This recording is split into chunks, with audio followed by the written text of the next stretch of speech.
No chairs being pushed in. No books closing. No teacher erasing the board. These classrooms have not been used in years, and yet walking through them does not feel like walking through an empty space. It feels like walking into something interrupted, like stepping into the middle of a sentence that was never finished. The stillness here is not the stillness of a room that has been cleared out. It is the stillness of a room that was simply left. There is a difference, and you feel it the moment you cross the threshold. Something about these spaces holds the air differently. Something keeps them from feeling abandoned, even when they clearly are. Classrooms are built around repetition. Every day follows the same structure. Students arrive. The lesson begins. The lesson ends. Chairs are pushed back in. The board is erased. The room resets, ready for the next group, the next topic, the next day. That rhythm is so reliable, so deeply designed into the architecture of these spaces that we rarely notice it. It just happens. It has always happened. But here, in this building, it stopped. The rhythm broke. And what was left behind does not fit our expectations of what an abandoned space should look like. It should feel empty. It should feel neutral. It does not. And yet you cannot explain why. Section 1. Rooms built for order. Every element of a classroom is designed with intention. The desks are arranged in rows so that every student faces forward, toward the board, toward the teacher. The walls are covered in instructions, diagrams, and reminders. Even the layout of the floor tells you where to stand and where not to. Nothing is accidental. Everything has been placed to guide behavior, to direct attention, to reinforce a specific kind of focus. These rooms do not invite interpretation. They do not leave much room for ambiguity. You sit here. You look there. You pay attention to this. The architecture itself gives commands, and for decades, those commands were followed. Students cycled through in groups. Teachers moved from desk to desk. The room functioned exactly as it was designed to function. Now, standing inside one of these rooms, the commands are still present. The desks still face forward. The walls still display their instructions, faded and curled at the edges but still legible. The layout still tells you exactly where to stand, but there is no one left to receive those instructions. The room is still giving orders to an audience that walked out years ago and never came back. That dynamic, command without response, creates an unsettling silence. Section 2. When the reset fails. Most spaces become neutral when abandoned. A living room stripped of furniture is just a room. An office cleared of its equipment is just a box of walls. The objects that gave those spaces their identity are gone, and without them, the space fades into something generic, something without memory.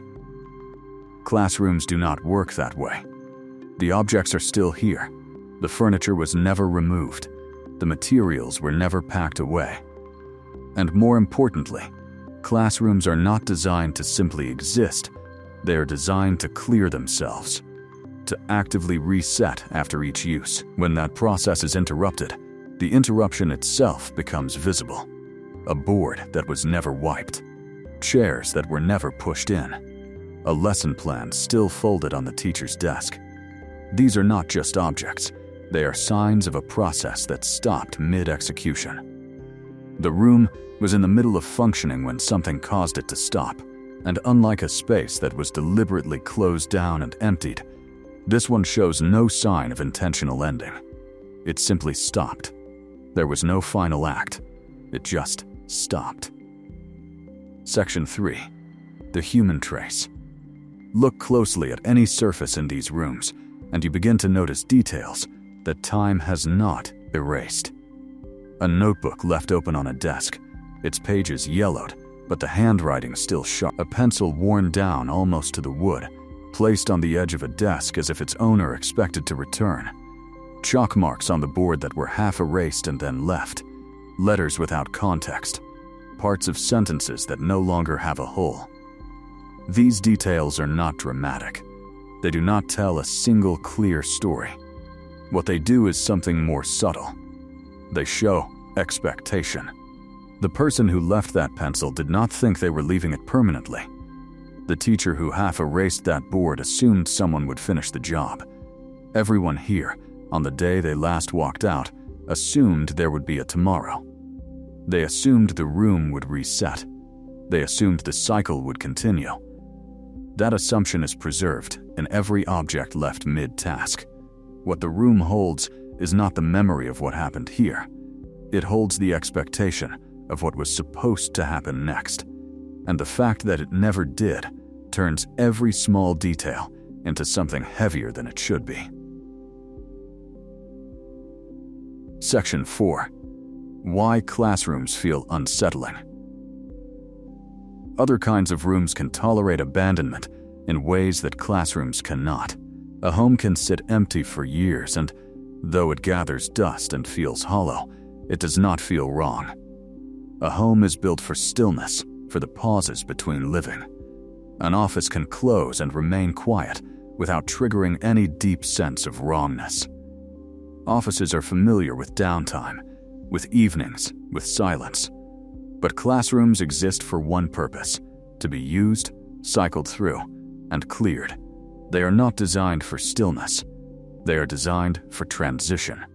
They are meant to be occupied, emptied, and made ready again.